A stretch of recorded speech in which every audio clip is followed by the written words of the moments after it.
Hi. நம்ம எல்லாருமே ஈர்ப்பு விதிய வந்து ஒருத்தர் ஒரு பெர்ஸ்பெக்டிவ்ல பார்த்துட்டு இருக்கோம். ஒருத்தர் ஒரு ஸ்டேஜஸ்ல இருப்போம். சரிங்களா? ஸோ, ஈர்ப்பு விதி அப்படிங்கிறது நம்ம லைஃப்ல எவ்ளோ முக்கியம் அப்படிங்கிறது லா ஆஃப் அட்ராக்ஷன உண்மையா உணர்ந்தவங்களுக்கு தெரியும். அப்படி உணர்ந்தவங்க எவ்ளோ பேரு அத சரியா தன்னோட லைஃப்ல பயன்படுத்திக்கிட்டு இருக்காங்க அப்படிங்கிறத வந்து பார்த்தீங்கன்னா, கொஸ்டின் மார்க் தான். ஏன்னா நம்ம எல்லா நேரத்துலயும் ஒரே மாதிரியான ஒரு மைண்ட் செட்ல இருக்கிறது கிடையாது. நமக்கு வந்து டக்கு டக்குன்னு அந்த மூட் ஸ்விங்ஸ் அப்படிங்கிறது அது வந்து ஆணோ பொண்ணோ வந்துருது. சரிங்களா? நமக்கு வந்து அந்த ஆற்றாமை, நெறைய நெகட்டிவ் எமோஷன்ஸ் இருக்கு. லா ஆஃப் அட்ராக்ஷன் எவ்ளோ நல்லா தெரிஞ்சு, அதுல வெர்சடைலான ஒரு பார்வை இருந்தா கூட, நம்ம மைண்ட் சம்டைம் நம்மள வந்து கண்ட்ரோல் பண்ணிருது. நான் சொல்றபடி நீ பண்ணு அப்படின்ற மாதிரி நம்மள ஆட்டி வச்சிருது. ஸோ, அந்த மாதிரியான எந்தெந்த நேரத்துலலாம் நம்ம ஏமாந்து போறோம் அப்படிங்கிறத வந்துட்டு நம்ம கண்டுபிடிச்சோம் அப்படின்னா, அத மாத்த ட்ரை பண்ணா நம்மளோட லைஃப் இன்னுமே சூப்பரா இருக்கும். அது என்னன்னு வீடியோக்குள்ள போய் பார்க்கலாம். நீங்க பார்த்துக்கிட்டீங்கன்னா பொதுவா ஸ்பிரிச்சுவலா இருக்கட்டும், ஸ்பிரிச்சுவல் பாத்ல இருக்கவங்களா இருக்கட்டும், இல்ல வந்துட்டு ஒரு சாதாரணமா ஈர்ப்பு விதியை என் ஃப்ரெண்டு சொல்லி தெரிய வந்தது. இல்ல வந்துட்டு எனக்கு ஒரு ஒரு பிரச்சனையே இல்ல, இன்னொருத்தர் சொல்லி எனக்கு தெரிய வந்தது. இப்படியெல்லாம் இருந்தா கூட, மேக்ஸிமம் இந்த 2மே எப்படி நான் பார்க்குறேன். என்னோட பார்வையில எப்படின்னா, வாழ்க்கையில ஒரு மனுஷன் வந்து ரொம்ப கஷ்டப்பட்டுட்டு இருக்கான். இதுக்கப்புறம் அவனுக்கு வந்துட்டு ஒரு அவனுக்கு லைஃப்ல குழப்பத்த ஏற்படுத்துறதுக்கு இனி ஒண்ணுமே கிடையாது. அவன் லைஃப்ல கஷ்டப்பட இனி எதுவுமே இல்ல. அப்படிங்கிற அந்த டைம்ல மனமுடைஞ்சு போயிருக்க டைம்ல 2 வாய்ப்பு. கடவுள் இல்லைன்ட்டு போறது, ஒண்ணு கம்ப்ளீட்டா கடவுள்கிட்ட வர்றது. சோ அதுதான் இந்த ஸ்பிரிச்சுவாலிட்டி. சோ நம்ம வந்து மேக்ஸிமம் ஸ்பிரிச்சுவல நோக்கி நெறைய கஷ்டங்கள தாண்டி வந்தவங்க மட்டும் தான் ஸ்பிரிச்சுவல்குள்ள வந்திருப்போம். அதே மாதிரி லா ஆஃப் அட்ராக்ஷன்ங்கிற ஒரு விஷயம் வந்து போற போக்குல எல்லாருக்குமே தெரிஞ்சதுன்னு வைங்களேன். அதுக்கு உண்டான அந்த வேல்யூ இருக்காது.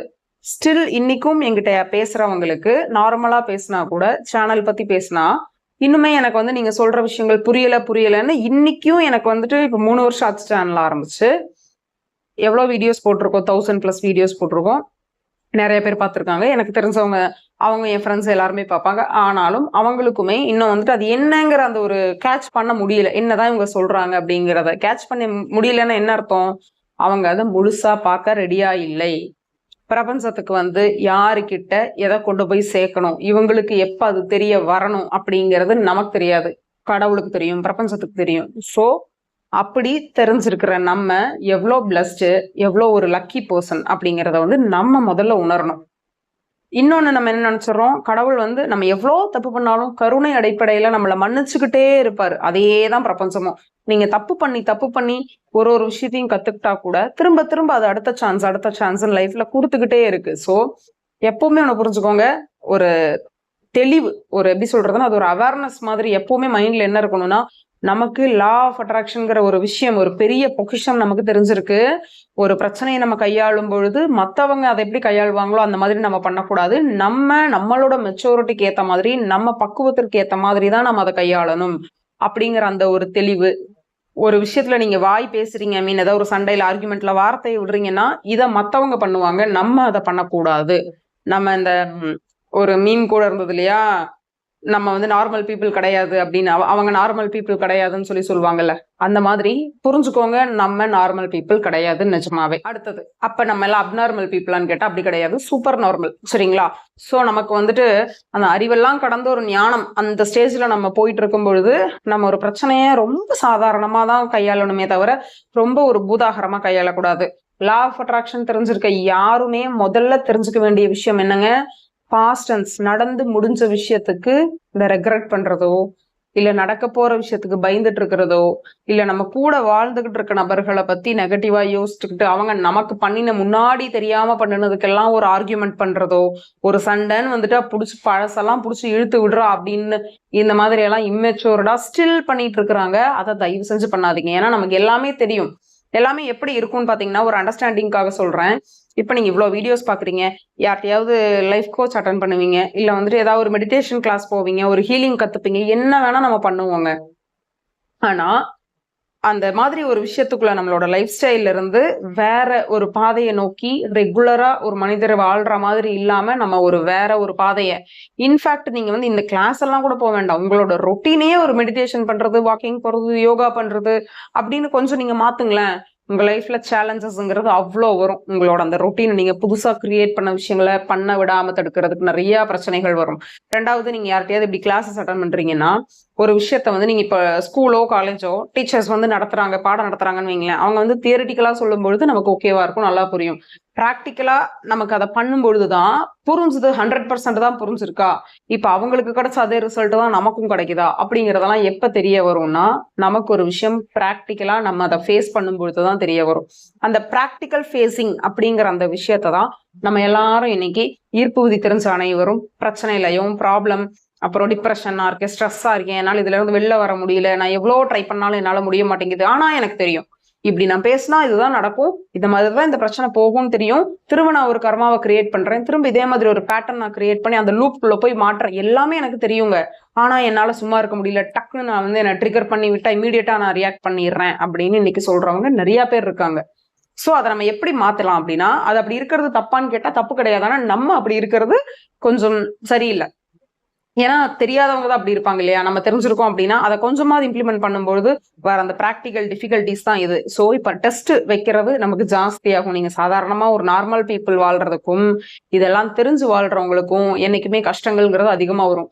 ஈவன் அந்த ஆன்மீகம் சார்ந்து வாழ்றவங்களுக்கு எல்லாம் பயங்கர கஷ்டம் வரும். அவங்களோட பொறுமையை சோதிக்கிற மாதிரி பிரச்சனைகள் நிறைய வரும். நம்ம அப்படியே பல்ல கடிச்சிட்டு கம்முன்னு தான் இருந்து ஆகணும்.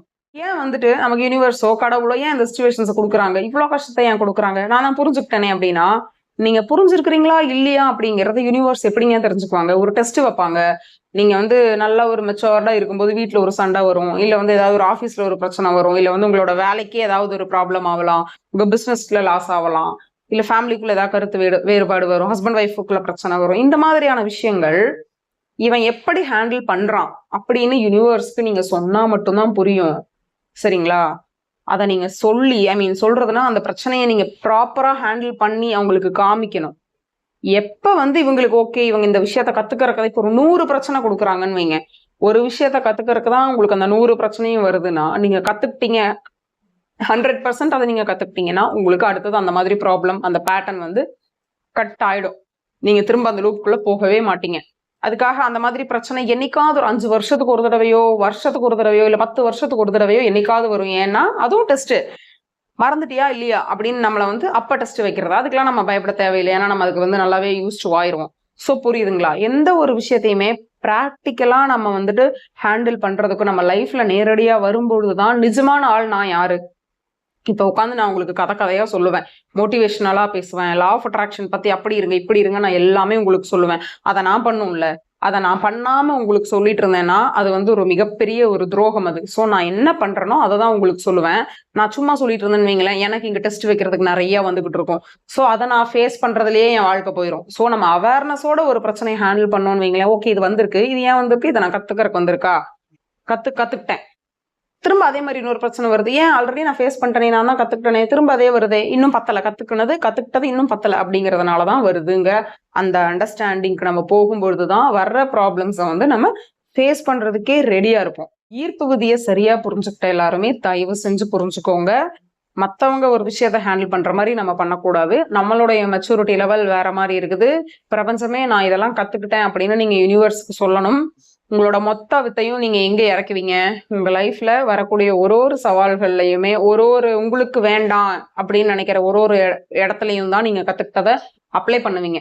அப்ப அப்ளை பண்ணும்பொழுதுதான் நீங்க கத்துக்கிட்ட ஃபார்முலா அந்த விஷயத்துக்கு கரெக்டா இருக்கா இல்லையானே உங்களுக்கு தெரியும். நீங்க மெச்சூர்ட் ஆயிருக்கீங்களா இல்லையான்னு உங்களுக்கு தெரியும். சோ நம்மளை புரிஞ்சுக்கணும் அப்படின்னா தயவு செஞ்சு ஈர்ப்பு விதியை வெறுமனே ஒரு மெத்தடாவோ அப்படியெல்லாம் யூஸ் பண்ணாம அது நமக்கு என்னெல்லாம் கொடுத்துருக்கு, ஈர்ப்பு விதியை கத்துக்கிறதுக்கு முன்னாடி நான் எப்படி இருந்தேன், இத்தனை வருஷத்துக்கு அப்புறம் இப்ப நான் எப்படி இருக்கேன், என் லைஃப் ஸ்டைல் என்ன மாதிரி மாறி இருக்கு, என்னோட மென்டல் ஸ்டேட் எப்படி இருக்கு அப்படிங்கறதெல்லாம் நம்ம பார்த்தோம் அப்படின்னா நம்ம ரொம்ப எப்படி சொல்றது, ஒரு ரொம்ப செல்ஃப் சாட்டிஸ்ஃபைங்காவே ஃபீல் பண்ணுவோம். ஸோ இனிமே உங்க லைஃப்ல வர்ற எல்லாத்தையுமே சவாலா ஒரு ப்ராப்ளமா பார்க்காதீங்க, அதை ஒரு சேலஞ்சா பார்த்து டக்குன்னு அதை முடிச்சு விட்டு போயிட்டே இருங்க. ரொம்பலாம் உட்காந்து அந்த ஒரே விஷயத்துக்கு உட்காந்து ரொம்ப நேரம்லாம் ஃபீல் பண்ணிருக்காதீங்க. தேங்க்யூ.